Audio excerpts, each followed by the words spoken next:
નમસ્કાર મિત્રો, આજે આપણે જાણીશું પરબધામના ઇતિહાસ વિશે.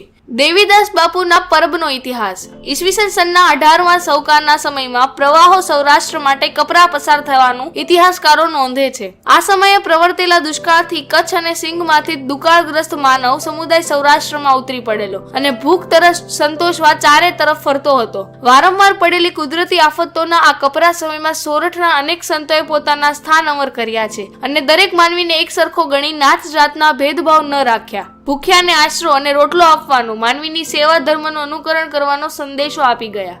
જલારામ ભગતનું વીરપુર, ગીગા ભગતનું સત્તાધાર અને દેવીદાસ ભગતનું પરબ માનવ સેવાનો સંદેશો આપતા જાગતા સ્થાન છે, જે પાપને નિવારે છે, હિતની યોજના કરે છે, ગુણોને પ્રગટ કરી પ્રકાશ આપે છે, આપાત વેળાએ આશરોને સહાય કરે છે. આવા દેવી ગુણોવાળા માનવને આપણે સંતો કરીએ છીએ. તેમના વિશે શું લખી શકાય? સંતોના આ જાગતા સ્થાનિકોની માનતા પૂરી થતા દર્શન અને પ્રસાદ લેવા આવતો જન સમૂહ જ પ્રત્યક્ષ પ્રમાણ છે. જુનાગઢથી 40 કિલોમીટર રોડ રસ્તે પરબનું સ્થાન સૌરાષ્ટ્રની સિદ્ધ ભૂમિની શોભા છે. આ સ્થાન મહાભારત કાળનું સરભંગ ઋષિનું પ્રાચીન આશ્રમ હોવાનું મનાય છે. આ આશ્રમની પશ્ચિમે રાણપુર, પૂર્વમાં વાવડી તેમજ આજુબાજુ ભેંસાણ અને ખંભાળિયાના આ ગામનો રાજમાર્ગ આ સ્થાનક પાસેથી જ નીકળે છે. બિરદ અપના પાળતલ પૂરન કરત સબ આજ, જાકો જગ મેં કોઈ નહીં તાકો દેવીદાસ.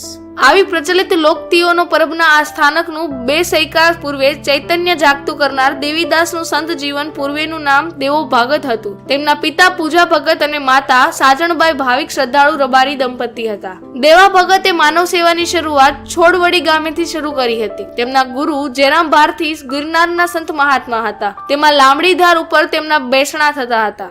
દેવા ભગત આ સંત મહાત્મા વચ્ચે શ્રદ્ધાથી યાત્રિકોની સતત સેવા કરતા હતા. આથી એક દિવસ દેવા ભગતની શ્રદ્ધા અને માનવ સેવાથી આ ગિરનારી સંત જેરામ ભારથી પ્રસન્ન થયા અને દેવા ભગતને કહે છે કે દેવા ભગત, આજ से तुम देवीदास होते हो, तुम एक योजन दूरी के पास जाओ, लोग सरभंग ऋषि का आश्रम बताते हैं, वहां पर दत्त महाराज का धुना कई वर्षों से सुना पड़ा है, उधर जाओ और सुनो, सबसे बड़ा धर्म यही है, अभोग्यता की और अनाथों की सेवा करना, जाओ वहां टुकड़ा रोटी देते रहना. આવા પ્રસન્ન થયેલ ગુરુના આશીર્વાદ સાથે અપરિગ્રહ વ્રત રાખીને આ સ્થાનકે પહોંચવા દેવા ભાગતે તરત જ પ્રસ્થાન કર્યું. સરભંગ ઋષિના પુરાતન આશ્રમ સમીપે દેવીદાસ બાપુ આવ્યા. એ સમયે અહીં મંદિર કે દેવી મૂર્તિ જેવું કંઈ જ ન હતું. લીમડા નીચે મેકરણ કાપડીનો ધૂણો અને ત્રિશૂળ હતા, તેમજ 3 અણઘડાયેલા આરામગાહ હતી. તેમણે પવિત્ર ધૂણામાં અગ્નિ પ્રગટાવી ધૂણો ચેતવંતો કર્યો અને